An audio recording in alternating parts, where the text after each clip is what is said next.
Hi, everybody. It's been a minute. I don't think I've been here in over a month. I think it was shortly after the election. So hi, I'm Jimmy. I'm still alive. I know people have been asking questions in the comment section recently from my periodic ritual of just typing Jimmy into the comment filter and seeing what people have to say about me.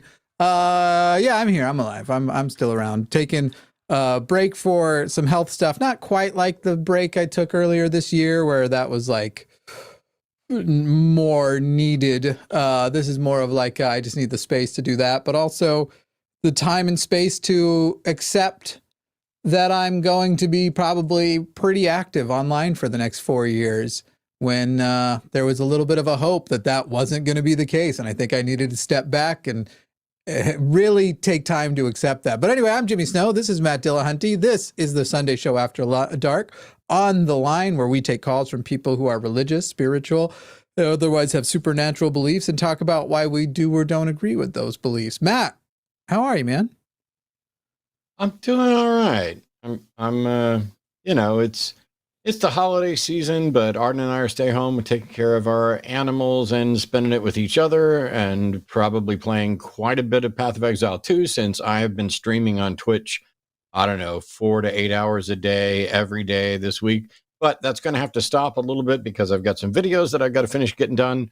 And then we're going to have family in town for basically first weekend in January. So I don't think I've heard of Path of Exile 2, but we can talk about it more off air if we don't want to. Oh, or here. Well, I don't know what it is. Did you play or like Diablo 1 or Diablo 2? No, I've never played a Diablo game. I bought Diablo, Okay. whatever the newest one is. I have it now to potentially play because my brother plays a lot, but I haven't even started it. So my quick take is that Diablo 3 was so bad that there's no way they could get my money for Diablo 4. Path of Exile 2 is a sequel to Path of Exile 1, which is a free-to-play game that's a Diablo clone that is better than any of the Diablo games, and Blizzard wishes they could still make games this good. Word. Yeah. Well, maybe. They think they figured out how to microtransaction on mobile themselves to... That stuff's so depressing. Like how much more money Pokemon Go makes than the Pokemon main series. So they're like, well, yeah, I guess we'll throw out the regular... Anyway. I do like, I played Pokemon Go today, actually. I do like Pokemon Go. I just hate that it's pulling away. We've already got calls and stuff lined up. I'm good to go. I should say announcement. Look out for Tuesday. On Tuesday, we're going to be launching this year's mug challenge. I don't know if anybody's been bringing it up or not, but through the holiday, there will be a mug for the various people who will be showing up on the Christmas and New Year's show and probably some other events there in the middle. And we'll do the same thing we did last year where everybody wants their mug to sell the most. Whatever mug does sell the most gets made into an actual like full line of merch, and we'll be doing the finishing touches on the remaining mugs tomorrow, and then Tuesday that'll be launching. So you'll be able to get this year's mugs. Last year's mug was I should have worn his hoodie just to show it, but the one that won was Forrest's Never Have a Bad Day mug, which I often wear to medical appointments. Ironically, I wear the shirt because he won it, and I'm often having a horrible day when I'm wearing it. But, you know, it is what it is. Yeah. I'm excited. I haven't actually seen him yet. I understand that there's some bangers in there. So we'll see what I've got to do mine and a couple others. But Arden's done the bulk of them, and I'm excited to see what we got. Also, if you haven't already, we have another channel called The Line Edge where we've been posting, because we now have so many clips, we've been posting more clips over there. So you can find that. The Line Edge. We will edge you on the line. Didn't come out as good as I thought it would. But otherwise, yeah, I'm good to go. I am ready. I am Morgan had made a claim about Path of Exile that I thought had to be a joke, but maybe it wasn't. But anyway, it doesn't matter because that's not the purpose of the Sunday show or the Sunday show after dark. Thanks everybody for tuning in. If you are a believer in anything supernatural, gods, whatever, by all means, we'd love for you to call in and tell us what you believe and why, and more importantly, why you think others should believe. But if you have some esoteric bong rip notion of God where we're all gods or God is the universe, or you don't have any concept of a God that you can actually demonstrate is really real, just hang on to that until you get, a good evidence-based argument. I'm putting together a list of the type of callers that we get on the various shows to kind of do a video about this on my own channel. And all we want to do is try to figure out, does anybody have a good reason to believe in God? And for the people who think they do but don't, we'd like to help them perhaps realize that they don't. And that's it.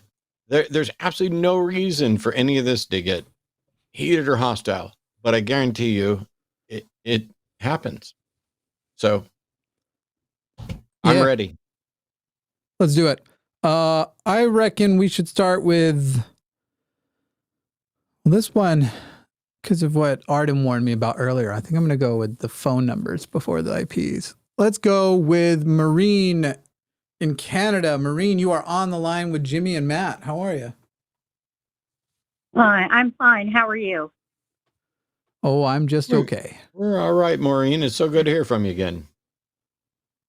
Oh, yeah, thanks. I have called a few times. I really only found your shows a few months ago, and you've really given me a lot to think about. And I'm deconstructing right now, and I really thought I had made my decision that I'm an atheist. But these thoughts keep coming up in my mind, lingering questions. I think it's a way for me to just try to, think that, well, maybe you've made a wrong decision or not. I'm not sure. The one thought I have in my head right now is I listen to all the science. I believe in the science. I know there's no proof of a God, but I keep wondering different things. And the thing I'm wondering right now is, why do we have, as a species, so different from others, that we have this pursuit of knowledge? We have a conscience. And I keep thinking I'm thinking that because I think it must be a God that's done that for us. I don't know. So first I'd say you might want to stop looking at this as a decision, because from my perspective, there is no decision. You do not choose what you believe. You're either convinced that there is a God or you're not convinced there's a God. And it sounds like you're not convinced there's a God. It sounds like you're not convinced there's a God, but you are still holding out hope, or you have these questions that aren't answered that you think would be answered by God. Let's assume that we have no understanding of why humans have brains that seek knowledge at all. How does a God answer that question? I don't know. I guess I when I listen to you guys, and I really like the knowledge that you give, the scientific facts behind things, and I guess I couldn't figure out where this came into science. Like, was this just part of evolution or what it is? And we're not alone. So you put humans in this category as unique intelligence, but it's not. Crows use tools. All the other great apes communicate. They have senses of fairness. They learn to use tools. That we're better at it is no more relevant than that cheetahs run faster than us. You might as well say, why do cheetahs run faster than humans? Why do they run faster than just about everybody? Maybe it's a God that did it. Or maybe they're the surviving offspring of the ones who ran faster, and the ones that didn't run fast enough were culled. Similarly, you and I are the surviving offspring of inquisitive little mammals that decided, to fill in the gaps of where we were lacking, like our ability to run, our ability to survive in, a variety of different climates, and our ability to survive underwater, et cetera. And we use that to learn things, and we grew on that. If you go back, 20,000 years, we didn't know as much. And what I'm wondering is, yes, it's interesting that we have a different, perhaps not that much of a different type of intelligence, but it's undeniable that as far as we can tell, there are no other animals as good at thinking as we are. But why do we need a God to explain that? Yeah, I think that's my question. I don't know why I keep thinking there has to be a different explanation than just that's the way we I actually develop. have a question for you, Maureen, that I think might also clear this up. You were asking about why do we have this innate sense that we want to seek more knowledge? So do you have a basic understanding of evolution already? Or are you pretty familiar with just the basics? I don't need you to be advanced in any way. Yeah. Okay, great. So yes, I am. Would you say that when you think about our species got better at surviving, better at healing, better at mating, better at having more offspring when the trait emerged that we wanted more knowledge, when our brains developed in a way that said, I want to seek knowledge, I want to keep knowledge, I want to preserve knowledge? Was that an improvement to the survival of our species, or did it take away from the survival of our species? No, that was an improvement. I can see what you're saying. Massive improvement, right, Maureen? Isn't it, in fact, the reason why we are kind of the apex species of the entire world? Yeah. Great. So from now on, whenever you ask yourself, why do we have this trait? One of the first questions you need to know to ask if you have a basic understanding of evolution is, would we have benefited if we evolved a trait like this? Because if so, then that's really your answer. The reason why we seek knowledge, the reason why we have that trait and it feels innate is because we have clearly genetically developed a type of brain, and that genetic trait was selected for. And you can see that there were Homo sapiens, but then before that Homo erectus, and before that all along the line of humans that were getting more and more advanced as their brains were being selected for, and they were getting better and better at surviving until you ultimately have us, who are the best at surviving as far as animals go, and replicating and all of those things. And so even your question of like, Matt's right to point out, none of that implies a God just because you don't know, but the specific question that you're talking about isn't an I don't know. It's actually pretty simple birds have wings because it helps them survive. And their wings got better because it helped them survive more. Our brains helped us survive, and our brains got better because the more our brains got better, the better we survived. Because as those traits were emerging in us, they were selected for, because that's how natural selection works. Yeah, that makes so much sense.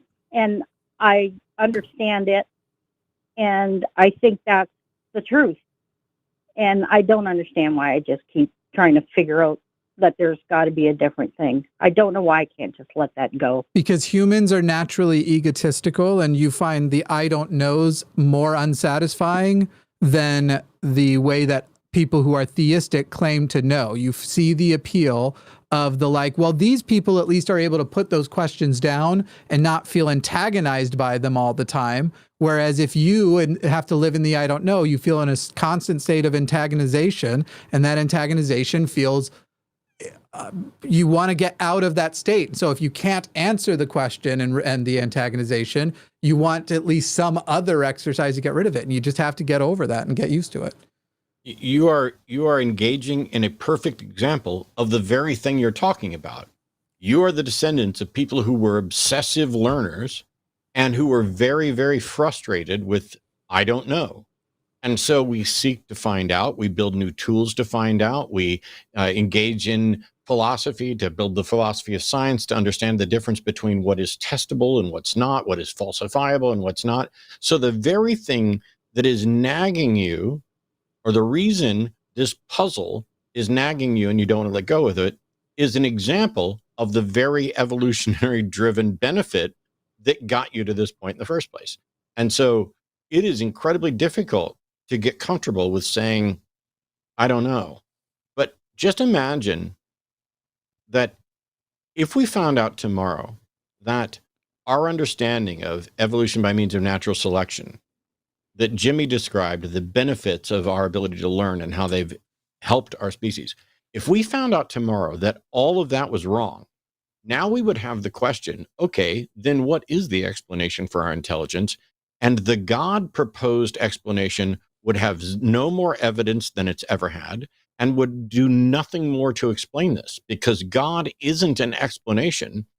God is a panacea that people inject into the gaps in our knowledge to pretend like they've solved a problem so they don't have to recognize that they actually don't have the answer yet.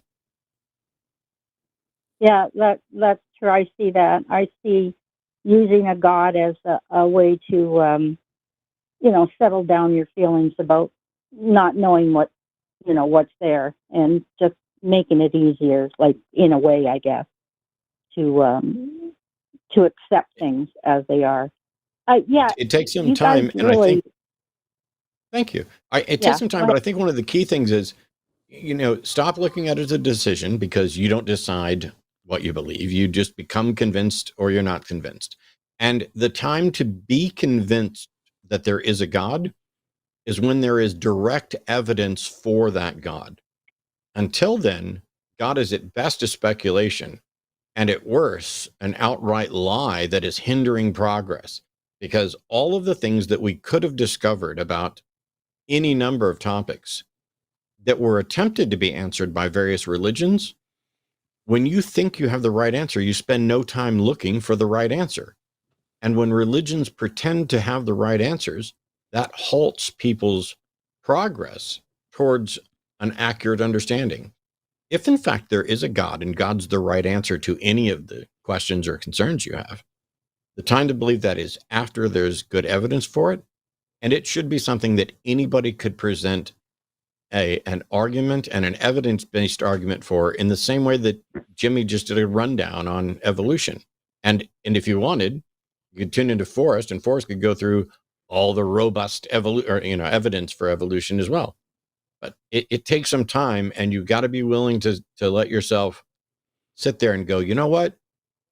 I'm genuinely tired of, whenever I don't know something, whenever there's a puzzle that doesn't seem that anybody knows the answer to, I keep leaning towards God. Why do I do that? And part of it is because you're uncomfortable with not knowing. But the other part of it is that religion, to pivot off of Hitchens, poisons everything. And what they've done is they've convinced you that while you don't know, there might well be some magical being that lives outside of space-time who knows everything. And maybe someday, if you do things right, or if you're one of the chosen ones, or if you're really good, depending on, the soteriology, you'll get to go to heaven, and maybe God will explain it all to you, and then you'll know. And that is more comforting for some than not knowing. Yeah, I guess that is. Yeah, you're right. It's, I keep saying this thing that I chose or whatever, and it all has to do with just making the decision. Because you're right, there's no proof on the other side, and I do keep going back to something that just I know isn't there. And yeah, I'm going to just have to decide that that's that, and quit worrying about something I can't understand, like why I You're don't know asking everything. you're asking all the right Oh, questions. It's just you weren't given a full set of tools on evaluating claims, just like I wasn't either. It was something that we had to work for. But yeah, you'll get there. yeah. Well, thanks a lot. I love listening to you guys, and I want to say there was one thing that I forget. Matt, you might have said it, or Forrest has said it to me, that kind of clicked with me, that helped me a lot, and it was, what if you realized that there was no God, or you took God out of your life completely? How does that change your life? And it Yeah. really doesn't change my life. It's made no difference to me at all that I don't, believe he exists anymore. That he should just be gone, because he's added nothing to my life from what I can see now. And in my case, So, and I won't speak for everybody because I know this isn't true for everybody. In my case, getting rid of the God belief made my life better. I'm a better person. I live a better life. than I did before. Yeah, I've heard that before. You guys always sound so freer and much more sure of yourselves, and that's, I think, something I've always kind of lacked, being sure of myself, and that's where the decision making problems I think I have. So I want to thank you guys a lot for just listening to me and giving me the information I need to make that decision. Well, you're very welcome, Maureen, and keep asking questions. And also, I know we've mentioned it before, but you know, if ever we're unavailable and you have questions or want to talk to somebody, and you find yourself without anybody to talk to, there's always recoveringfromreligion.org. They actually have online counselors that Okay. can chat and a hotline that you can call into. And there's plenty of people there that can maybe help with you know, all you ever need every time we talk, Maureen, is, hey, let me say what is bugging me. And then you listen. Yeah. And we tell you how we deal with it or how we thought of it. And you take that on board. And then you head back out into life better. So keep trucking. Thanks a lot. Have a good night. You too. Thanks. Bye, Maureen. Bye. And you listen, Cool. Yeah. and we tell you how we deal with it or how we thought of it. And What am I? you take that on board. Think that I hear myself. I think she started listening there at the end to the call had dropped. All right, let's move on to well, I don't know which it is or if it's a whole thing. Do you need all three syllables? Andrew-Mark. Which would you prefer we call you? You call me whatever you want. Just don't call me late for dinner. Old joke. Don't matter to me, man. Don't matter to me. All right, good enough. How are you, Andrew? I'm doing all right. Well, Going through the rough period of life, but go ahead. I was going to say you are on the line with Jimmy and Matt, and you want to talk about the God that you believe in. Yeah. It did make me laugh. Your caller before, she kind of almost opened up with the same thing that I was going to open up with. In the sense of, just you have those times where you believe, and then you pull away from that belief, and next thing you know, your head is being filled with all the things that remind you of why, there is a God. Is that what they're doing? Are they reminding you why there is a God, or they're reminding you why you think there's a God?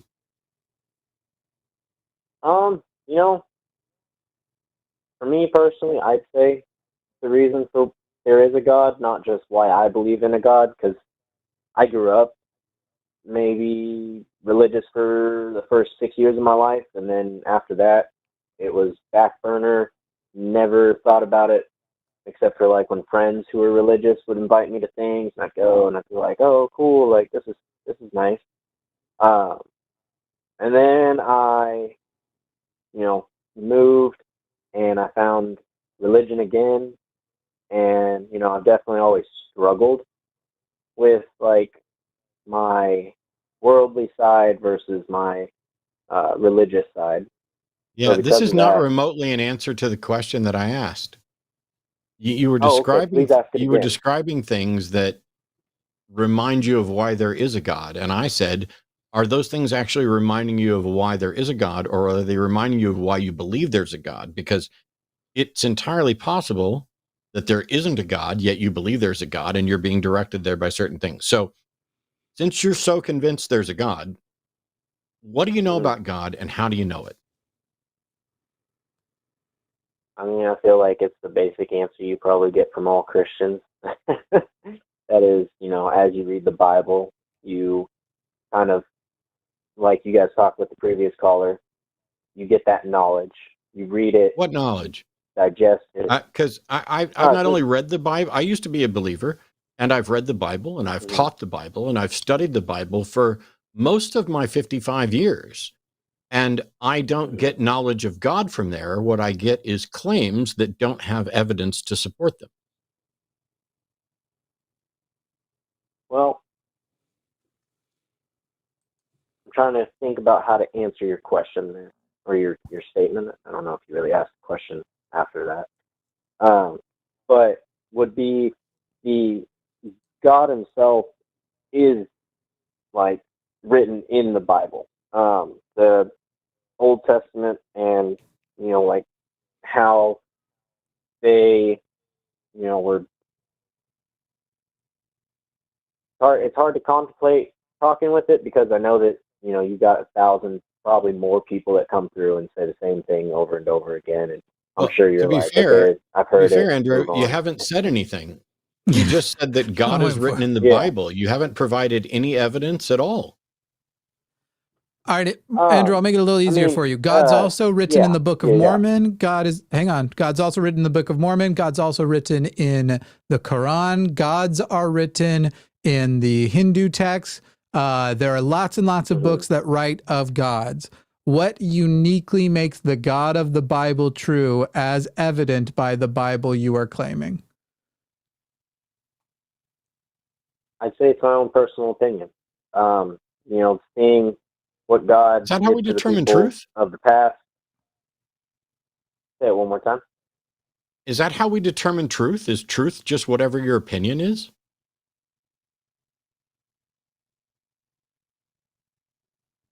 I think that there is opinion-based truth and fact-based truth. Yeah, I think that's a load of bullshit. Name an opinion-based truth. It would have to be something you're accidentally right about. I mean, it'd be like the lottery. All right, Andrew, I have a friend. His name is Ali. Did you say it would be like the lottery? Yeah, that's wild. Wouldn't that be an opinion-based truth? If you put the right numbers in, How is the lottery an opinion? How is the lottery an opinion-based truth? This I can't wait to hear. Well, because you get basically RNG, random number generator, and it takes you being like, you know what, I want to go see if I win the lottery today. And so it kind of, there are people out there that they write their own numbers, and then there are people that allow a machine to write their numbers. And we don't always win, but there are people out there who do win the lottery. You are conflating the word so opinion with guess, Andrew. Those aren't the same things. And you still objectively either did or didn't win the lottery, and then you have the evidence of showing the winning numbers and that matches the data set that is released of what the lottery numbers are. And even random number generators aren't legitimately random. They're just advanced enough that we don't have the tools to predict them. So, and Andrew, the numbers that you picked versus the numbers that are picked, that's not a truth. That's coincidence. You didn't learn something true. You didn't discover something true. You happen to pick numbers that happen to match something else. That's not an opinion-based truth. That's called luck. But Andrew, you said that your truth is basically it is anchored in the fact that it is your opinion. So I have a friend named Ali. He believes in the Quran. He believes in God. And he also has said to me, I'm not kidding, the exact same phrase, well, that's my opinion. So would you agree that you and my Muslim friend Ali are equally yoked, that you are both as right as each other, can prove just as much as each other that your gods exist, and that the amount of justification for your belief is entirely equal between you and my Muslim friend? I'd say yes, because if you go back to mythology time. Wait, no, we don't need to go back to anything. The yes was enough. So you do not have more reason to believe in your Christian God than Ali has to believe in his Muslim God, correct? If I understand the question, I believe my answer is yes, correct. So at least one of you has to be incorrect. Both of you could be incorrect. Matt and I sit here with lots of evidence that both of you are incorrect. You sit here and say the only evidence I have that I'm correct over him or anybody else is my opinion. Therefore, anyone who is assessing the claims between the three of us and sitting, or the four of us, so let's bring Ali back into the mix and going, which one of these people is probably on the right track? I think you would admit right now, Andrew, that based on what we just laid out with you, they would be much smarter to hear us out than to hear out yours, which comes down to, at the end of the day, it's my opinion. Yeah. So the reason that I would say that all three of us, are correct is because to believe in a God is that word. No, believe. the reason you say all three of us are correct is because you seem to not understand that it is impossible for all three of us to be correct. And so you have engaged in complete irrationality. That's why you can say all three of us are correct. It is not possible for all three of us to be correct about the existence of a God. And in your case, you're saying it's based on opinion. Why is your opinion preferable to somebody else's opinion? Well, and I think that's why we have, so many large followings that follow different gods and those who do not follow a God. I'm sorry. The question that I asked is, why was your opinion preferable to somebody else's? This wasn't a question about why we have a large following for different gods. I asked what makes your opinion preferable to somebody else's. So you're asking, why would my opinion be more preferable to somebody rather than Ali's opinion, correct? Yes. Yeah. So you almost got it word for word. I don't know why it was so hard. I just wanted to make sure I understood it. It goes to what you want to believe in. If somebody wanted to believe in a Christian, do you want to believe in true things? Do you care more about whether your beliefs are true or whether they're comfortable or comforting? Because I care. I don't think my beliefs are 100% comforting. I'm sorry, that's not even remotely in the ballpark of an answer to my question. Would you prefer that your beliefs be true or that they be comforting? Well, you're giving me two options. I'm sorry. Either true. Would you prefer that your beliefs be true or that they be comforting? That's a simple either or.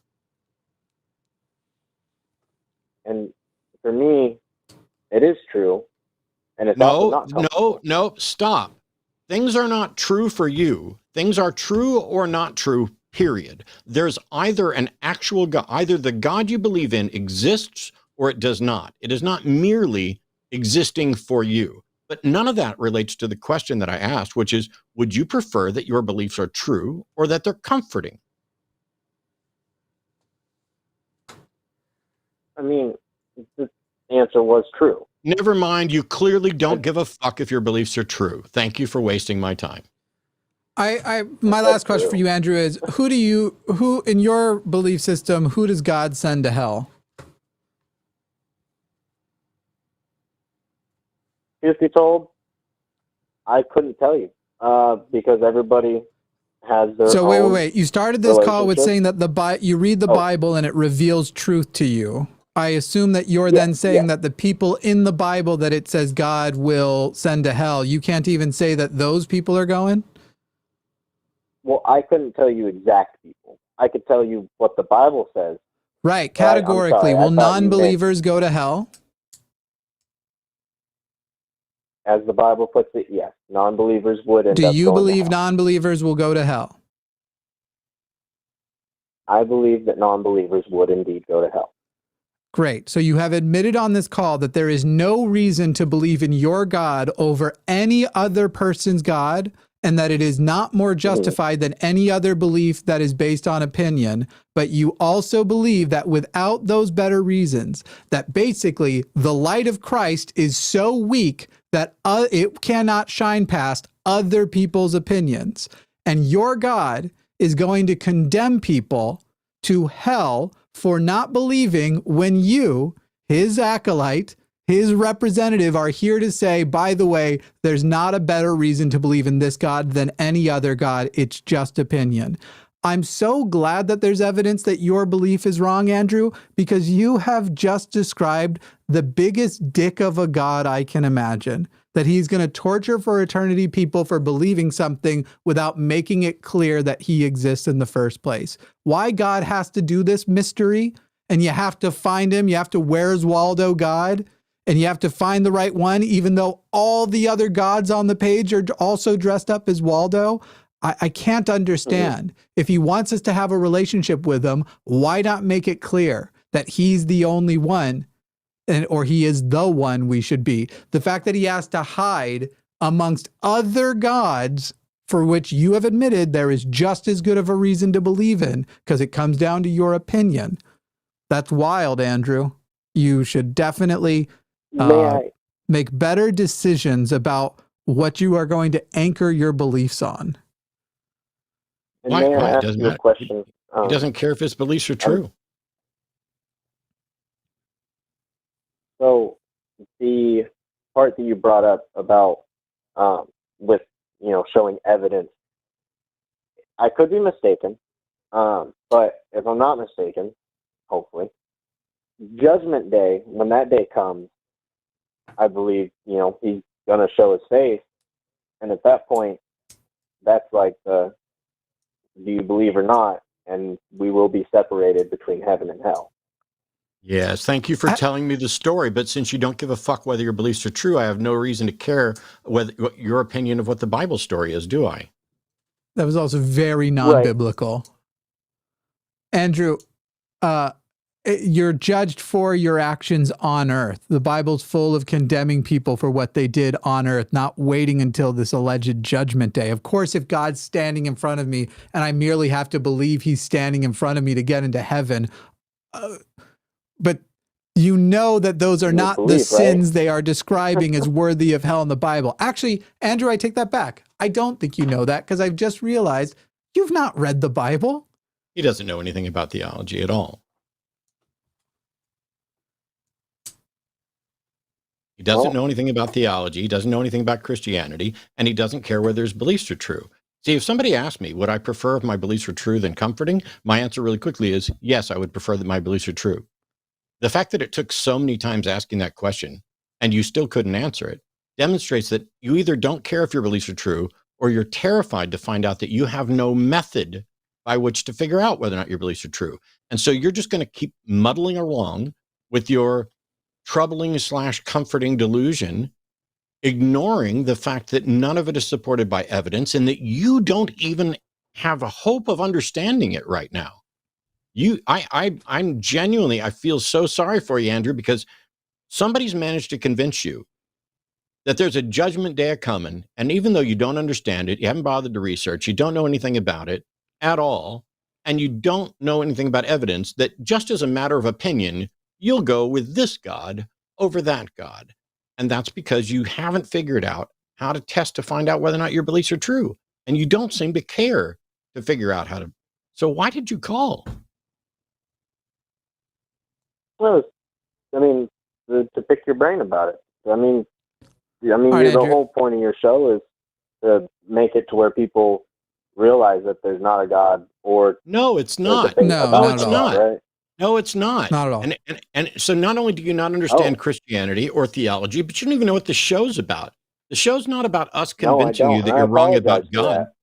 Why are you interrupting me? The show's not about convincing people they're wrong. It's about people attempting to defend what they believe, why they believe it, and why other people should believe it. Andrew, the last thing I have for you is a question. What would be the damage to you if you decided, I'm going to go back to square one, and I'm going to decide, since now I've seen and admitted to myself and out loud to thousands of people that there is no better reason for me to believe than any other. I'm going to go back to square one, and I'm going to go, you know what? I'm going to find out what the good thing, the justified belief would be. So I'm not going to believe in the Christian God, the Muslim God, any God, until I have a very good reason to believe in it, that no other theology can parallel, make the exact same claim. I'm going to have exclusive good evidence, or I'm going to put it down until that evidence is such, and I'm going to live in a state of, I actually don't know if God exists because I don't yet have a good reason. I know the things I've learned so far, but as I'm looking, I'm actually noticing that there are things like this in other religions. what would be the harm to you if you just decided to go ahead and go, I'm going to not claim a knowledge anymore of this until I have a good reason that I can demonstrate and I can bring to challenge, like on this show, and not have that challenge defeated? What would be the harm? I don't think there would be any harm in that. And can if I give may, you then that challenge to take up? Would you do it? Would you give that a shot and go, I'm going to just step back and I'm going to pivot my beliefs on only if I have a good justified reason to have them. And I'm going to go and find if those good reasons exist for mine or any other religion, or if I should just step back to the I don't know. Yeah. And if I may ask you a question referring to that, kind of tell me if I'm in the right direction. The morals in the Bible that we should live by, you would say that even without the God, those morals are still something we should live by, correct? No, The I thing find is- the Bible to be a grossly immoral book, right from its treatment of women to its endorsement of slavery, from the very notion that there is unforgivable sins, that sins can be inherited, the very notion of animal blood sacrifice, because the God of the Bible loves the smell of burning flesh. That's actually what it says. No, I don't find the Bible to be a good guide for morality. There are certainly some good things in there, but they're simple things that aren't dependent on the Bible and existed in other things like the Hammurabi Code, things like that. I have a follow-up question for you after we deal with this moral thing. Yeah. Andrew, Yeah. Actually, I was just going to ask you this. Andrew, do you agree that there are things in the Bible you wouldn't modern day consider moral? Will you repeat the question? I missed the last part. Is it immoral to be gay? Do I think it's immoral to be gay? Is it immoral to engage in homosexual acts? You know, I've pondered that one, and it's a tough one for me because Shouldn't be. Don't you believe the I don't Bible? I don't need it to be a specific sorry. sin, though. Would you agree Okay. that there are things that in the Bible that were moral that modern day we recognize are not moral? Like slavery. Andrew, do you recognize slavery moral in the Bible we recognize now is not moral? right. Do you recognize that? Do you agree? I think that I'm following you. Yeah, like that. Yes. Okay, slavery- good. So Yeah. Andrew, the point I was going to make is you were asking about keeping the morals in the Bible. We agree there are immoral things in the Bible. We had to use something outside of the Bible to determine what was moral and what was immoral, because the Bible held immoral things like slavery. And I'm saying, fuck the Bible. You don't need that. You need whatever that tool was that helped you filter out the immoral and the moral. It's not in the Bible at all, because otherwise we wouldn't know. We'd still be doing slavery. There's something external to that. And that is basically these conversations about philosophy that we as a society are having, where we are justifying and saying, like, when is it okay to violate a person's autonomy, for example? We have a prison system that does that. We also have a lot of things where we are improperly violating people's autonomy, sometimes with the prison system. That is the thing that you need to focus on. So if the Bible has immoral and moral things and you needed something outside of the Bible to figure out what it was, don't work with the Bible, work with that thing that helped you filter through those things. And I'm gonna say I'm sorry. I think that I used moral, and I think that maybe that was the wrong word to use. Unless the whole love thy neighbor, and treating others with kindness and all those things are also the morals. In which case, Yeah, see, I did this is mean the that, problem. and I You didn't don't know the know. Bible. That's Yeah. all you know about the Bible. You think the Bible is love thy neighbor, don't lie. Do you have any kids, Andrew? Yes. If you had a daughter and she ended up getting sexually assaulted in the woods and didn't yell loud enough, would you then stone her for adultery? I see where you're going with this. Yeah, I wouldn't. know the Bible, Because and the Bible is full of terrible Yeah. things. The follow-up question I want to ask a minute ago is, how would you look at it? Like, let's say somebody came up to you and said, mhm. hey, I want to tell you about fairies. In my opinion, fairies are real, and it's important for you to know about them. What would you think of that person? I probably would be a little weirded out. Not gonna lie about that.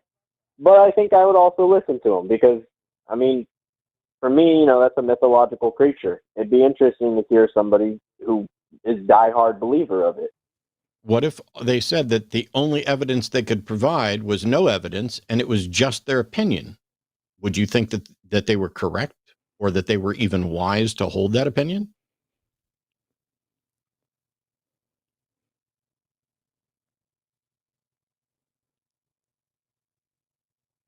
See, I don't know how to answer that for you because The answer I'm is not no. going to be consistent with it. Yeah, well, no, yeah. Because in my The head, whole point of the question is Yeah, to go ahead. expose potential inconsistency. And so if you recognize that you're not going to be consistent, that's the thing that I'm trying to get you to look at. Why are you inconsistent? Why are you willing to say, my opinion's enough to convince me that there's a God, but there's other people with opinions on God, and I'm just going to ignore that. And there's people with opinions on fairies and Bigfoot and UFOs, and and alien visits. I'm just going to just set those aside. If there's anything to learn, Okay. it's that truth Mhm. is not your truth and my truth. Truth is that which doesn't go away when you stop believing in it. Truth is that which was a fact before you were aware of it. That's the way we get to truth. And by proper testing and evaluating claims and looking for evidence, that's how we can model our views to get closer to truth. You need desperately to start caring about whether or not it's true, and to be consistent in how you evaluate claims and what sort of evidence you accept.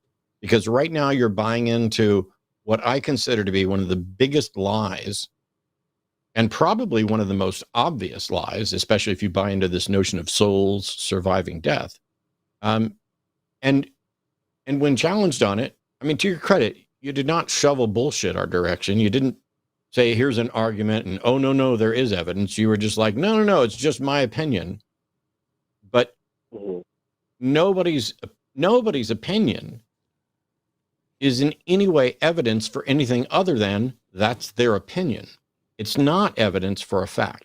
If you might as well be saying, hey, Madam Web is the best Marvel movie ever, or Sony movie ever, and that's just my opinion. Now, we'd all laugh at you because that movie was fucking awful.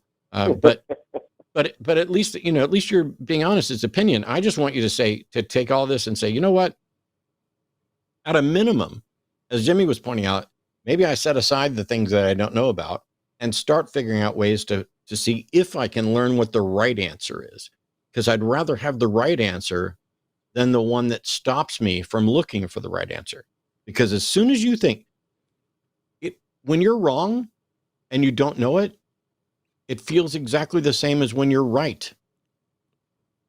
Finding out you're wrong isn't a threat. It means now you don't have to keep being wrong. But if you don't care whether or not you're wrong, I don't know what to do other than try to convince you to care. No, I think that was beautiful. I definitely think that that's the reason why I've been struggling a lot, is because, the verse that talks about if, there is no real God and all that, like, I'd rather believe that there is a God and learn that I'm a fool at the end. That always resonated with me, because it's like, well, yeah, I mean, I'd much rather believe that there's going to be a God at the end, because, well, if there is, and all of a sudden I'm wrong because, I chose not to believe in him, then, I'm going to be one of the non-believers who ends up going to hell. So, what happens if Ali is appreciate right? you. And what happens if Ali is right and you've been worshiping the wrong God? What happens if the Catholics are right and the Protestants are wrong? What happens if the Protestants are right and the Catholics are wrong? What happens if the Scientologists are right? There are so many potential competing God claims that you've bought into Pascal's wager, which, by the way, is not a verse. It was a an argument created by Blaise Pascal. And you've decided that I'd rather believe that there's a God because if I'm wrong, nothing happens to me. But that's not true. What you're saying is, I believe in this God. And the truth is, if you're wrong, there may not be consequences for you. Like if I'm right, you're just going to die. But if any of the other religions are right, you're going to be punished. But also, what if there's a God and that God's criteria for the type of afterlife you get has nothing to do with whether you're in the good book, whether or not he chose to save you? What if his criteria is, I only want people who care about the truth and who are willing to honestly seek the truth? Those people get to go on to an afterlife. How did you rule out a God like that? Definitely didn't. Because that goes back to the earlier conversation we were having where Ollie and I are both correct. I think that in the end, I mean, obviously, opinions changing a little bit now, but, the earlier conversation was that there's that one God and all these different religions are worshiping that one God that way. And that's why I was saying it's opinion-based rather than, hey, like, I'm right, you're wrong, and you're going to either have to change over or you're going to go to hell. Because I don't think that, I mean, at least for me, I don't think that God wants people to go to hell. I think he wants to save as many as he can. But, that's... It's so weird. After all this, and you acknowledge that you have nothing but opinion, now you're going to lecture about what God wants. No, that's what I was saying is my opinion is changing, but that's what I was trying to get at earlier in the conversation was that it's all just one God and everybody has their religion and how they worship him their way. Honestly, Andrew, if I was you right now, earlier, I'd pretty much quit while you're ahead. You've agreed that you're going to take a step back. You're going to jump back into the I don't knows and look for good reasons. And I'd say take it from there. And if you think you found some of the good reasons, you want to call in to challenge with those, we'll talk about them. But do beware of the temptation of confirmation bias, because what I've challenged you to do is go, I don't know, and go gather information and see if you can find good reasons. That's quite a bit different than going, I don't know, so I'm going to go read a bunch of Christian articles and listen to Jordan Peterson, who's now apparently a theologian on top of everything else, and hear their justifications and see if I can repeat it and if it sounds good enough to me. It's fine to listen to those pro things, but make sure that you then go find the rebuttals too, and you don't stop until you feel like you have a good, comprehensive, well-reasoned set of truths. And I'm going to let you guys hang up on me after this because I feel like my time is done. But would you recommend that not even just reading Christian stuff, but also going and reading Muslim things, Mormon things, and actually seeing the entirety of what religion tries to base their stuff off of and then see if there's truth behind any of it? It's fun, but it's not necessary. I wouldn't spend any time on any other religious claim until you spend some time figuring out how best to determine if those claims are likely to be true. You need a grounding in critical thinking and skepticism and epistemology in order to direct your search. This is kind of what happened with me. Once I figured out that the Bible wasn't believable and that Christianity was almost certainly not true, and definitely I had no reason to think it's true, it was, maybe it's Islam, maybe it's Scientology, maybe it's this. And then I realized I could spend multiple lifetimes researching all these other religious claims. And so a better thing to do was to learn the foundations in philosophy of how to test those claims. That way I could figure out what kind of God might possibly exist in order to direct the search to make it easier. And when I did that, I found out that we have no way to investigate claims of the supernatural at all currently. We also have no reason to think that the supernatural is real. All of the religions that propose that there's a soul steering this ship are almost certainly false because of what we know about the brain. And when it comes to testing, if a claim isn't testable, which means it needs to be falsifiable, it is useless to spend time evaluating it. And then when I went and looked at the various religions, they are full of untestable claims, immoral positions that are no better than the antiquated people who wrote these things down. They're not the wisdom of a god. It's not the wisdom of a god to say, buy your slaves from the heathen that surround you. It's not the wisdom of God that says bats are birds. It's not the wisdom of a God that says women shouldn't be allowed to own property. None of those things are wise. And then once I realized I couldn't test it, it was like, oh, not only do I have no reason to believe this, but I have good reason to believe that a good chunk of this is just absolutely bullshit, that it is human beings who are brilliant and frustrated with not knowing, facing problems, and doing their best to try to come up with answers given limited information and limited understanding. And once you start to see it that way, it makes you wonder, if there is a God, why is it that the people who spent the most time evaluating this have come up empty, and Jim Bob down the street has God finding his car keys and helping him give up the drink, and neither of the individual, Jim Bob or anybody else, has any evidence, and no God has ever come forward and said, you got it right, you got it wrong, you got it right, you got it wrong, here's the evidence, hey, I'm right here. That is inconsistent with a God that loves and cares about people. So if there is a God, he's playing the greatest game of hide and seek in the history of the universe.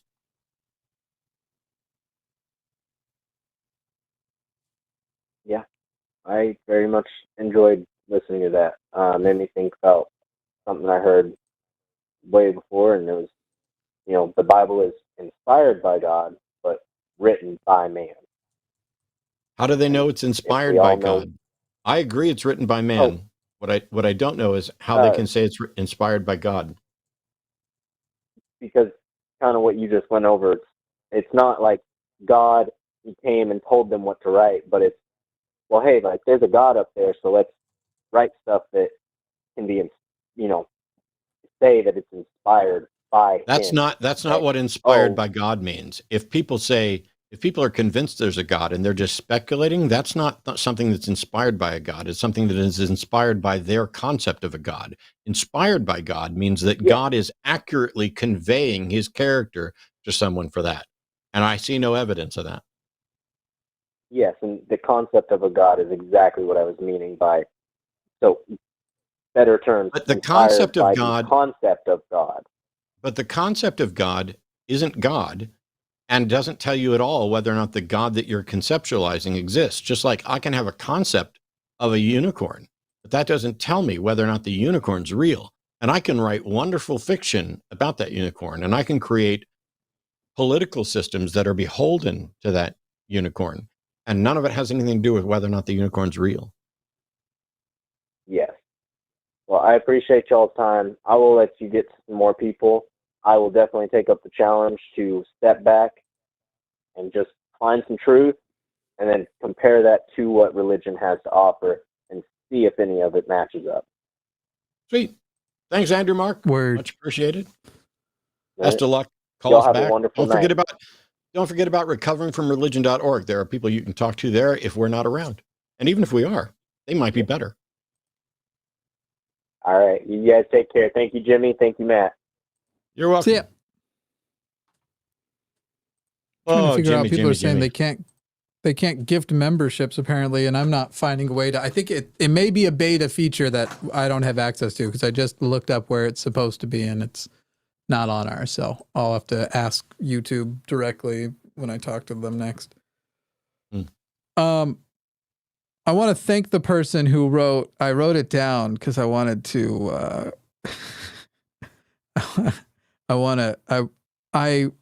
There was a person who wrote an insulting comment in the live chat, and it made me realize, because I hadn't decided yet what I want my mug to be, but I know now what I want it to be. Let me read it to you. It's pretty good. And huge thank you to Bobtail Trucker, by the way. Yeah, Bobtail said I was a superhero. You're my superhero today. He's dropped like $200 in super chats in the last 10 minutes. Jimmy and his long-winded, ignorant, overcomplicated questions are what make him literally the worst host.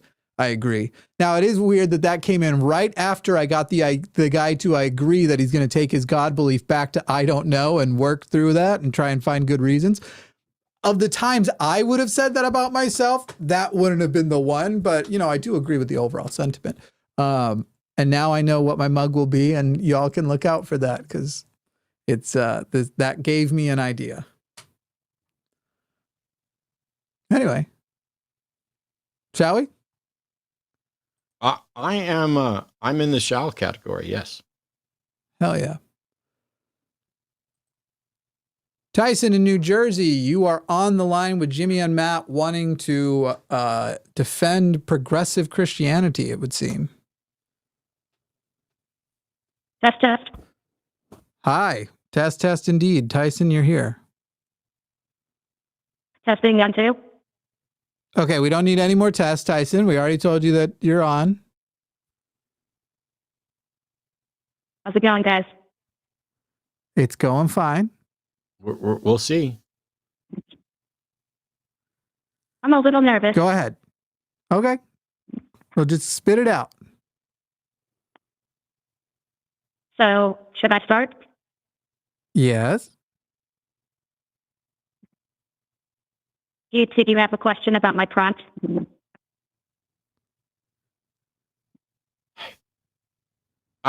You're calling in about progressive Christianity. What reason do you have to think that Christianity is true? Resurrection. I'm sorry, what? Resurrection. Tyson, Resurrection. your voice changer is making it very difficult to understand you. It's like, I don't know what settings you're putting it on, but you're using a voice changer. That part's obvious. There's even an extra delay in it because it doesn't process it instantly. So it's unbearable on our end. Do you want to drop the voice changer and try and have the conversation directly with us? Nah. Sure. Okay, goodbye, Tyson. Wow. How long was Tyson on hold? An hour? An hour and 8 minutes. To say, and by the way, this is what it says. Progressive Christianity is the future of Christianity. What's wrong with progressive Christianity? Okay. I will answer your question as if you were legitimate when you're clearly not. And so the answer is, what's wrong with progressive Christianity?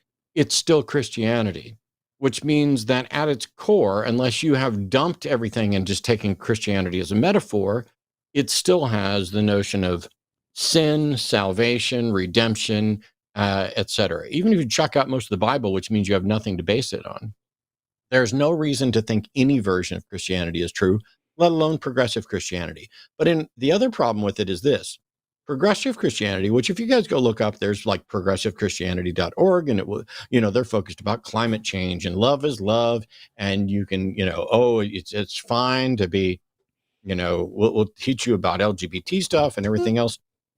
There are no positions within progressive Christianity that are true and useful and good that I need progressive Christianity for.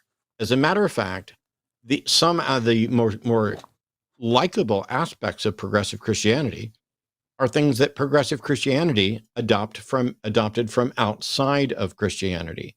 So why not throw out the Christianity and keep the progressive? That's what's wrong with it. That, and it's embarrassing how many times you call in with silly stuff and a voice changer. I will say, I hope they're right. The progressive Christianity is the future of Christianity, because progressive Christianity proves to be the easiest Christianity to get rid of, to put down. At a certain point, you're sitting around at church and going, I don't need this. Like, let's just have a barbecue with these people. I don't need the whatever else. I'm fine with all the,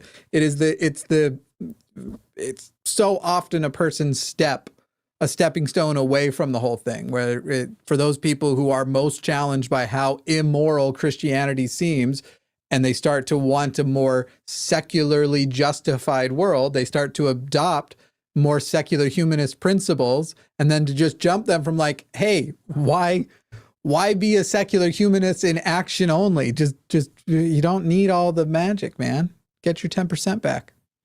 One of the videos that I'm putting together is about the different types of callers to the various shows. And while definitely one of the categories is, trolls who are they have no interest in actually engaging. They're just time wasters. And I don't think I want to waste much more time on them when it's obvious. And so I used to say, bring your A game, but now I would take a B game, because mostly the trolls are presenting an F game and a good number of the theists are presenting a D game, because you've got people who won't acknowledge when their point was countered or rebutted, and they just move on to the next thing. And you've got people who won't answer questions honestly, forcing us to repeat a question over and over again when there's a reason. Like, I've been doing this for 20 fucking years. When I ask a question, I'm not saying I'm always right, but I'm usually pretty careful with my language, and there are reasons why I ask what I ask. I want to find out, do you care if your beliefs are true? And do you have a way to evaluate your beliefs to find out if they're true? But people won't answer questions, and people just move on to a different justification. Oh, well, what about this argument? Oh, well, what about this argument? No, before we go into that one, at least acknowledge that the first one was shit. And by the way, why didn't you start with your best argument? If you did, and we knocked it down, then everything after that would necessarily be weaker. You shouldn't have to build up to your best argument.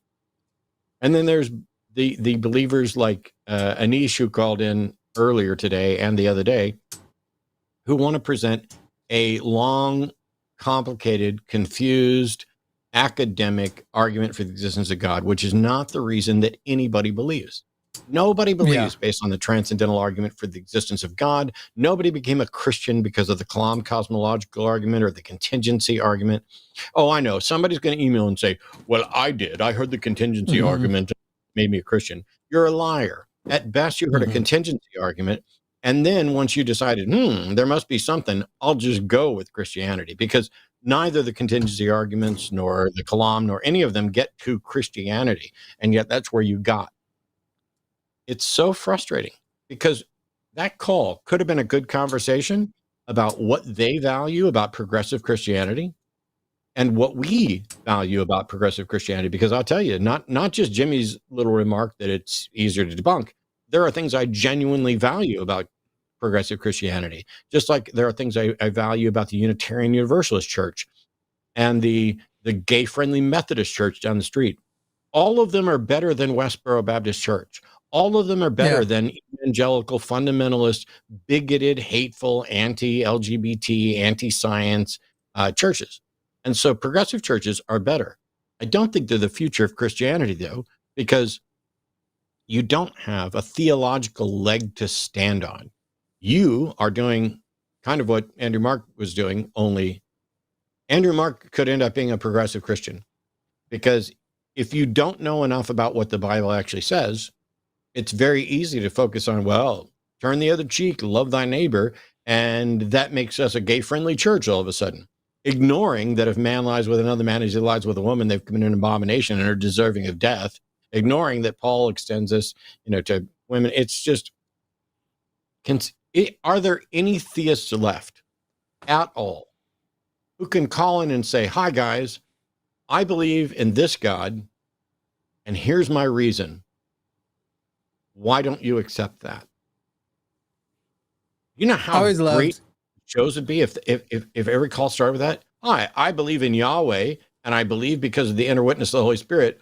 Why don't you think that's a good reason? And then we could answer. I loved growing up Mormon, because I just have so many stories or memories of people who are like always bragging about the debates they were winning and all the people's minds they were changing. Oh, I saw an atheist and I said, one time my dad saying the same thing to me of, I'm more sure God exists than I'm sure you exist. And I just stayed silent for a second, and I was like, that silence was for you to catch up to how stupid what you just said was. But anyway, there were all these examples of people who would get up in testimony meeting, and they'd be the people you would like watch debate people at times and be like, wow, they're so strong. But then they're like, anyway, this week my proof of God was that I said a prayer when I walked into Kohl's and I found a sale on a belt, which I needed that belt, and the sale on that's the shit that like religious people are telling each other about why they believe and what makes them believe. It's stupid. It's like the dumbest shit. But then when they come out and they're having to actually justify their belief, they resort to deistic arguments, not even theism, and they think, oh, well, I'm going to present the kalam. I'm going to either over or undercomplicate it, depending on if I even understand it. And then that will somehow get you to Mormonism. It's fucking dry and dumb. Anyway, let's talk to John in Florida. John in Florida, you're on the line with Jimmy and Matt. Hello. Hello. How's it going? John, what? Yes. We're doing another one? Hello. Okay, John, I'm going to count to 5. When I say the number 5, I want you to say hi at the exact same time. Ready? Got it. Yeah. 1, 2, 3, 4, 5. Hi. Why are you calling? What service are you using for this to make it look like you're calling in from a phone number when you're using a voice changer again? No, I'm not. No, I'm just calling. Okay. That's not Voice John, changer. what's your- I have no idea what you're talking about. What's your point? Well, there's big pauses. No, I was looking through YouTube and I saw the number to call, and there was a question about if God exists or All right, whatever John. your All right, topic I'll is, give and that's you why the I'm benefit of calling. the doubt here.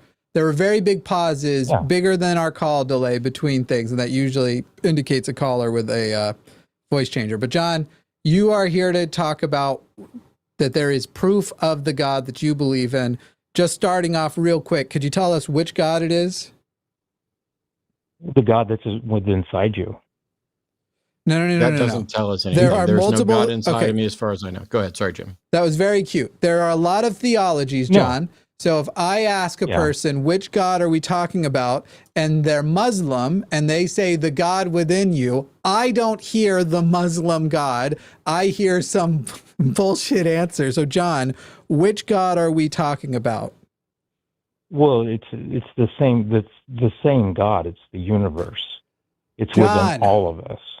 Okay, do you believe in the Christian God since I have to hold your hand through it? Well, no, I don't.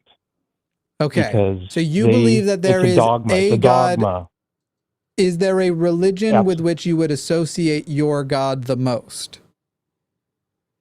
No, I would not. Okay. Maybe. So I you mean, believe in a maybe- deistic maybe a creator unity God? church, Hang maybe on. I'm sorry. Okay, Maybe a what church? go ahead.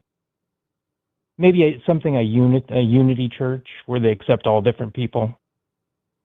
Okay. So you believe that there is a God, that he is a creator of the Yeah. universe, but he also Absolutely. lives within us. Absolutely. Literally lives within us? Yeah, there's in the Christianity church, there's going to say there's a separation, so you need to go through, let's say, Jesus to get connected to him. I don't believe that. I think he's already within you. John, I don't care about what you don't believe. yeah. Just what you do believe. You Yeah. believe that there is a God Okay. literally inside me, correct? Yes. Yes. What You're form does part that of God take inside me? So I have organs inside me. I have blood inside me. I have water. I have food, not very good food. All of those things are inside me. In what form is this God inside me? He's in your consciousness. Okay. He's in my consciousness. So you have your heart. My consciousness, You have your heart. my heart is a blood pump. You have- I don't do anything. My you have your consciousness heart, and my heart are totally your brain, unrelated. My above brain. Are your you just going to list brain organs? is your- Because what I would like to know is how this God exists in my consciousness, and now you're going through organs. Right. That doesn't And explain don't know that there's anything no to me. consciousness in the heart. Well, okay. Your consciousness is above your brain and your heart. There's a brain in your heart. There's a brain in your head. So, No, like, for instance, when you John, say, John, so when John, you say, "Hey, John, someone hurt my John, heart," John, right? John, Okay. John, my heart pumps blood. That's it. Everything Okay. else that you've talked Okay. about from a heart perspective is metaphoric. I don't want metaphor. Okay. I want you to tell me Okay. about this God that you say lives in my conscience. And the most important thing is, how can I know that you're right? Well, okay, so let me say it this way. I don't think you can read it in a book. You can't have someone tell you it. John, But if you John, meditate, John, okay. Oh, I'm trying to tell When you. I'm I trying to ask explain you- it to you. yes, shut up.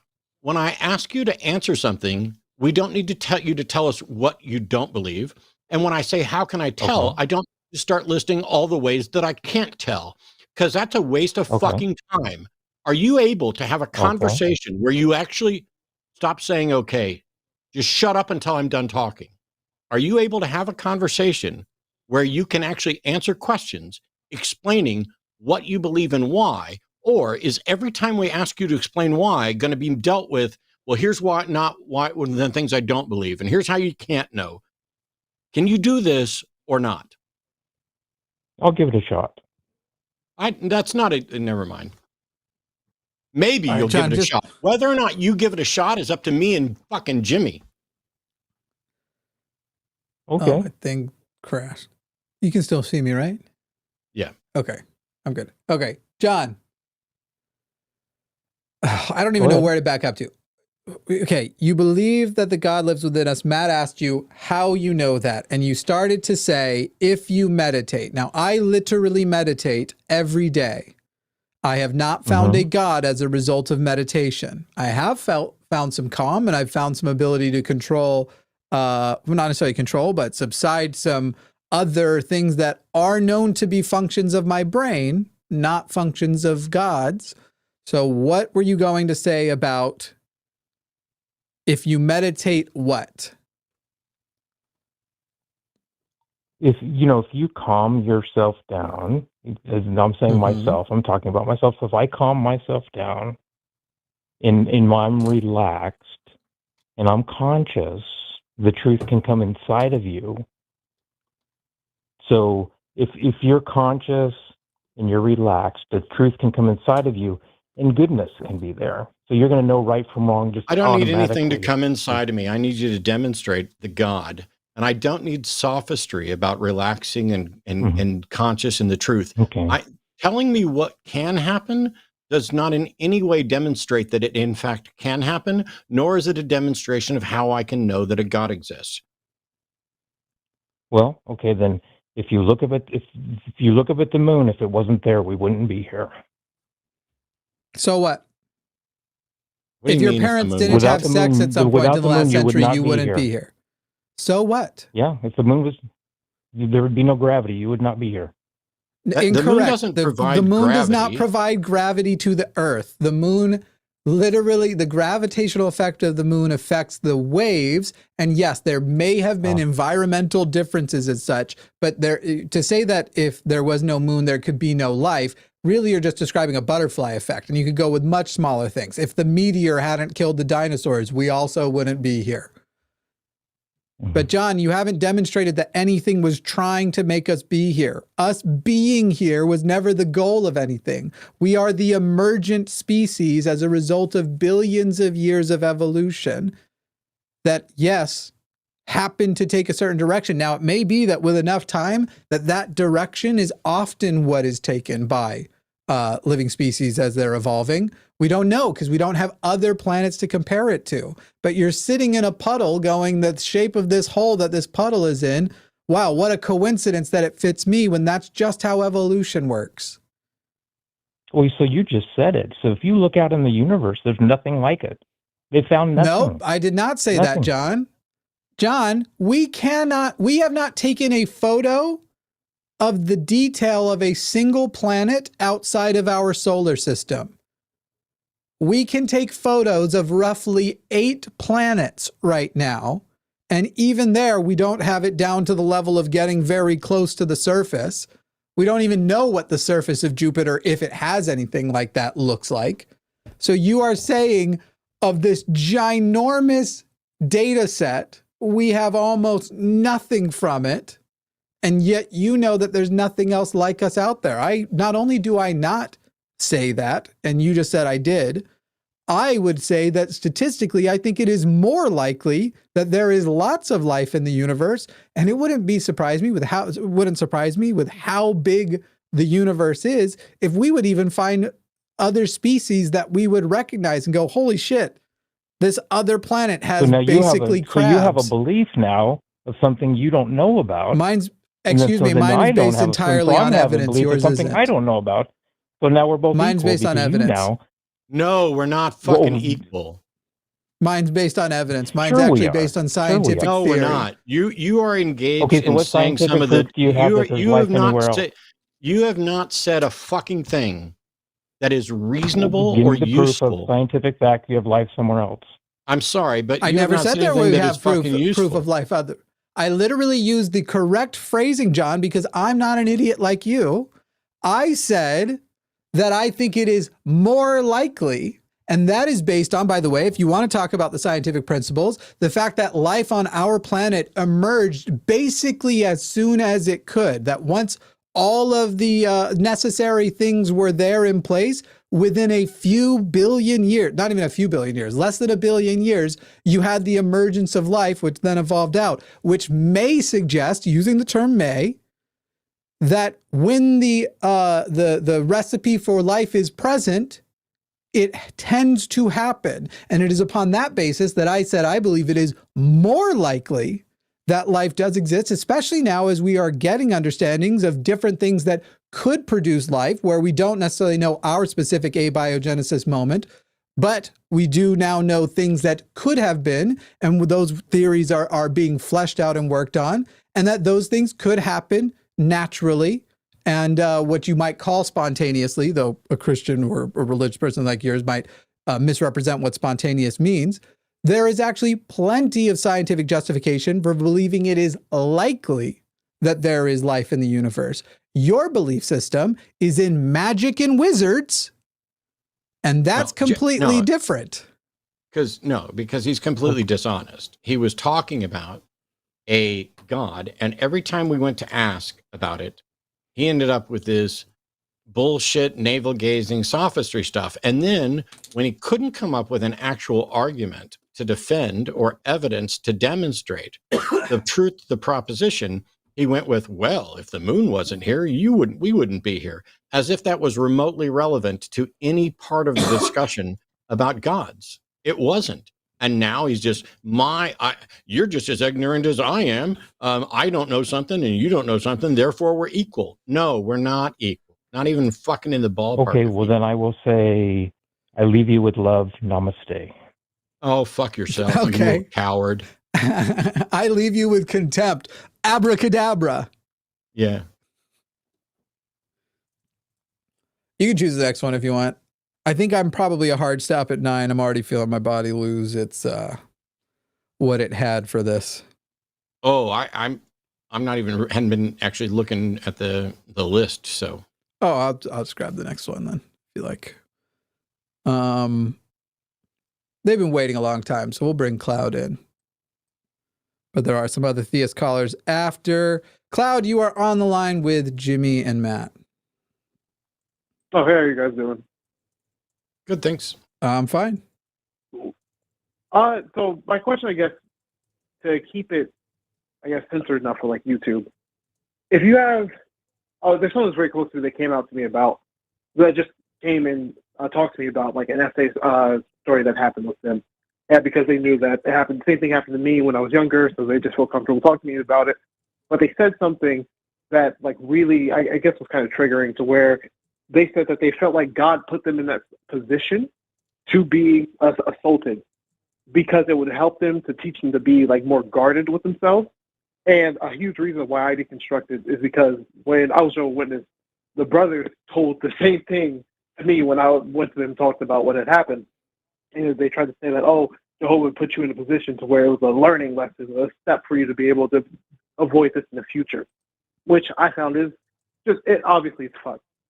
And so when they said that, I wanted to say something about it. This happened a few weeks ago, but I just didn't know if that was like, they're in therapy, they've talked about this and all that, but I didn't know if it was something that they use to, I guess, help cope with what had happened. And so just every time they said it, then they also said, oh, you should come with me to their church, because they're not Jehovah's Witness, they're a Baptist. They're saying, oh, you should come with me to church because it helps them get through it. And I didn't want to be, like, I guess, disrespectful and say, like, what you just said is fucked up. And I don't think you should believe that. But I didn't want to be, it felt like it would be arrogant to point that out in a way. So I was just thinking, like, should I confront them about that or just ignore it and try not to think about it? I feel like I'm doing them a disservice by letting them have that idea. Are they getting counseling after their assault? Yeah. Yes, Stay they out of happened for them. It was years ago. Stay out that of happened. I'm Stay gonna out say of the it. exact same thing. Yep. Hmm. But Cloud, at the end of the day, this is a person who was sexually assaulted. This is not your spot to. They're going to need whatever they're going to be using in the meantime. And listen, if you were talking to somebody else about it, you could point out that is literally common abuser language. My dad used it, a sort of thing of like, hey, you know, I might have been bad in all these ways, but look at how strong you think you are now and successful and whatever else. So I guess I did, I guess it did shape you in some way. To abusers will literally take credit for what if you emerge from their abuse as something, then they're like, well, but as far as like getting that through to them, Cloud, leave them the fuck alone. I figured. Okay, that's why I've been doing it. It's been stuck in my mind for like fucking next month. Would more so understand what I was talking about. But that was it. Yep. Thank you. Yep. Thanks. Thanks, Yeah, Cloud. there's lots of problems with Jimmy's right. It's the language of abusers. It's language of control. Religions convince you, oh, he beats me because he loves me, or God had to put me through this to make me come out stronger, and this is the way we forge stronger steel, and all that. That is exactly. Oh, I'm sorry. I thought we already. There you go. That is exactly something that we should object to. It is religion's poisoning mental health issues and really doing, in many cases, serious harm. However, your friend has suffered something terrible and is dealing with it and is getting counseling. It's not the time or place for you to be like, wow, your God sounds like a dick, to make you get, assaulted in order to why didn't you do that to somebody who needed more improvement? Why do you think you were so broken? All of those are great questions, not while they're in therapy. By the way, it's also, it's kind of a personal thing of, yes, they're using shitty language. You don't want a person to use religious language like that. But people who have been through a lot of shit often are going to talk about like, yeah, I went through all of that, but I like the life I have. I like the relationships I have. And if you change any of that, I might lose what I have. And so I've talked very similarly about that. I hate that I grew up Mormon and the abuse that came up with it. I am not a naturally charismatic person, but in Mormonism, you only are valued as a man if you are charismatic. And I learned it as a literal skill. And that's why I'm able to do this now, which I see value in. And so some people can say, oh, so Mormonism gets credit for your success on YouTube. Maybe they do. Maybe Mormonism gets success gets some credit for us creating the most successful YouTube atheism call-in show on the planet. Maybe they do. Maybe they get that. I don't know. Anyway, I'm actually excited for this call. So let's talk to Ulrich in Mexico. Ulrich, that's you're the one on I was the line. excited about too. Jimmy Matt. Okay, good. Why Ulrich, are do you there? people use voice changes? Yeah. I don't know, man. I thought everybody uses voice changes except for me, I guess. Yeah. Well, Kinda you weird. know that bringing that up like that, it definitely makes it seem like you're probably using a voice changer. But go ahead, Ulrich. Everybody's of life and everybody, and Christianity, because they make you suffer so much in your Christian society. Yeah, probably. I have no idea what you just said, or wait, you dropped. I know he was having trouble connecting earlier too. Ulrich, if you want to try and reconnect, we'll bring you back in. Or was that Ulrich is trying to argue? I had the lines closed, but I'll open another one. Ulrich was just trying see to. if you can get back in. Ulrich was trying to say that atheism proves theism. And so I'm wondering how it can be the case that either not being convinced there's a God, weak atheism, soft atheism, proves there's a God, or being convinced there isn't a God proves there's a God. Neither of those, neither usage of the term atheist could possibly demonstrate the truth of theism. So I can't wait for Ulrich to call back in and demonstrate that he can't put together a syllogism that's fight its way out of a wet, holy paper sack. Arden, had he also said to you that something along the lines of, if there's no God, why would there be a movement against him? Yeah, he specifically used the example of like nobody's anti-Darth Vaderism. I am. And yet, witches. Does he not know about the history of witches? Witches don't exist. And yet, I mean, people obviously claiming pagan roots, but what they were thinking witches were dark magic people.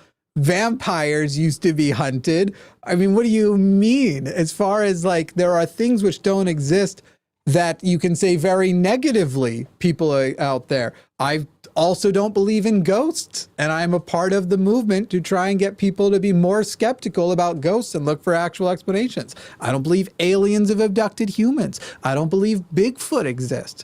I believe in skepticism of all things, and anything which is oh, wait, actually, you know what would have been the best one is we could have asked him if he believes flat Earth exists and whether or not a movement against flat Earth, correcting flat Earthers, is useful or not.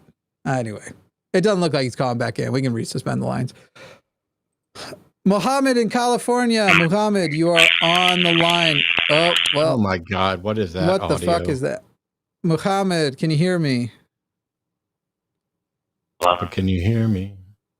Your voice changer is fucking up and it's making you sound like a robot. Oh, darn it. Yeah, why don't you just drop the voice changer and stop? Is it like a, you're trying out for something? You're trying to prove you can do a lot of characters? You're not going to be the next, like, nutty professor. What is this thing you're doing? It's not a voice changer. It's not a voice changer. Well, it's changing your voice, buddy. Could be bad Goodbye, connection. Can we Mohammed. just do the call? No, no, we can't do you go back and listen to how your call sounds and you'll Let's just do the know call. the Let's just answer. give it a shot, Jimmy. Let's give it a shot. Goodbye. Turn off your Give it a auto shot. tuner. My God, why? What kind of? I'm sorry that your mommy doesn't love you. That must be very frustrating. Especially annoying It's like because he sounded normal when I screened him. So I don't know. He clearly Aw. turns it off to try to pass through and then turns it on for you guys. It sounded like T-Pain getting kicked in the nuts. Wow, I don't even understand this question. Tyrese in Texas, you're on the line with two fellow Texans. Three almost. I mean, Arden's here. How you doing? How are you, Tyrese? I'm doing pretty good. Good. What's your I question? would say that I grew up, in a Christian, family. Started to have doubts from high school years and kind of identified as agnostic because I started, looking to other religions and thinking about how can one religion be the way with all these, other religions in the world. But my main question is, do y'all believe religion is more of a crutch for people, to have like a belief that, something's going to be better or, that they might be going through hardships and, try to find a light, in the dark place? I think that's one of many reasons that people buy into religions. Why they hold on to it. I think the existence of religion is most of it is just tradition. By the way, this is not the question that is listed next to your name, for the record. Oh yeah, I have a little multiple questions. More about in the Bible, they say incest is a sin, but early in the Bible, there was a lot of incest going on. So how is it that the world can be populated with incestual genes, like where say Cain and Abel? How did they find wives? Out of when there were no other women mentioned in the Bro, Bible. call the Christian show. What are you doing? Tyrese. I mean, you're calling atheists to raise issues that some of us has raised. But by the way, the Bible doesn't say incest is wrong. The Bible lists specific people that you cannot fuck. Some of them are related, but it doesn't just say incest is wrong. Like there's no prohibition against father-daughter sex. Gross. That wasn't one of the laws they he's given to the Israelites? No, it wasn't. The closest it gets is Leviticus 18:6, which says, "None of you shall approach to any that is near kin to him to uncover their nakedness." But specifically, when it lists who you can and can't have sex with, you can't have sex with your father's wives. You can't have sex with your father's concubines. You can't have sex with your sister. You can't have sex with your mother. It doesn't say you can't have sex with your daughter. Why make a list of people specifically that you can't have sex with and leave that one out? But at the end of the day, what difference does it make? There's no reason to think that the Bible is true and good and useful. And so if the Bible was completely against incest, okay, cool. If it's not completely against incest, okay, cool. None of this matters until there's some reason to think we should give a shit what the Bible says. And the same thing is true when it comes to contradictions in Scripture. Are there contradictions in the Harry Potter series? I'm a Harry Potter fan, but I haven't read the books. But I believe it should be, maybe. Okay, let's imagine for a second. I believe the Bible has plenty of contradictions. Let's imagine for a second that the Harry Potter series has no contradictions. Does that mean that the Harry Potter series is true? Definitely not. No. So whether or not the Bible has contradictions is irrelevant to whether or not it's true. However, the fact that it seems to have contradictions is certainly a problem. I agree. Wasn't Abraham married to his half sister? Was Sarah was his half sister, right? I think it was half sister, yeah. Yeah, so even like the Leviticus stuff, apparently there was a sister loophole. Yeah, and I even seen with I think Moses' father married his aunt. It's, to me, it's a whole bunch of contradictions that has made me even not even believe that none of the religions are true. Do you know why it says in the Bible? Do you know why it says in the Bible to not bang your mother or your father's new wife? Why is that? To not dishonor your father. That's literally the justification, because you'd be violating his property. It's literally like a property list, and it's directed at men. The whole Leviticus laws about who to fuck. But anyway, man, if you have a bunch of questions about how Christians justify it, I understand there are a couple of people out there trying to do some Christian call-in shows. Sounds like it's not going so hot, but if you catch one, call them and ask them about it.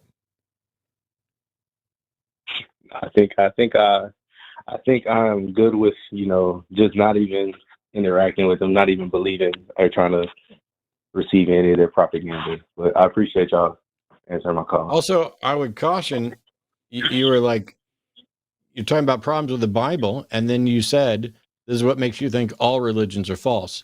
That's a fallacious line of reasoning. The fact that you found problems with one religion doesn't tell you anything at all about any other religion. I would agree with you that I don't think any of them are true, and none of them made their case, and there's problems with all of them. But just because Scientology's batshit crazy and Mormonism's batshit crazy doesn't tell you anything at all about whether or not Judaism or Islam or Christianity are also batshit crazy. Got to investigate each one on their own. Don't worry, they are. I agree. Yeah. Appreciate y'all. But yeah. All right. Also, thanks, Tyrese. I want to go ahead. Can I just leave something for everybody?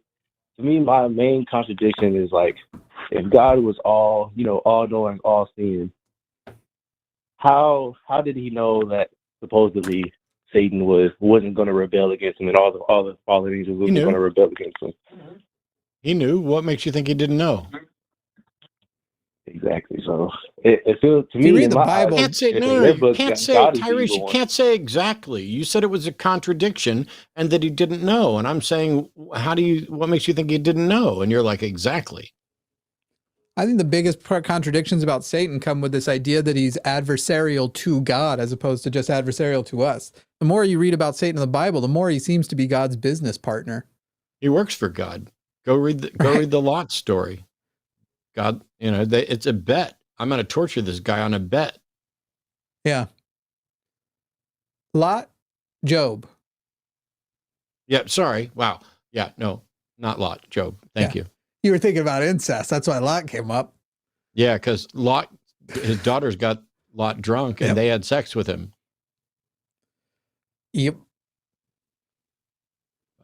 Anyway, Tyrese, great book. We all love it. Rated 10 out of 10. Can't wait for the HBO series. We'll see you, Tyrese. I'm good to call it there. So that looks like what we ran through them. I had a good time. Done? Yeah. Dude. Look out for the mugs. The mugs are coming.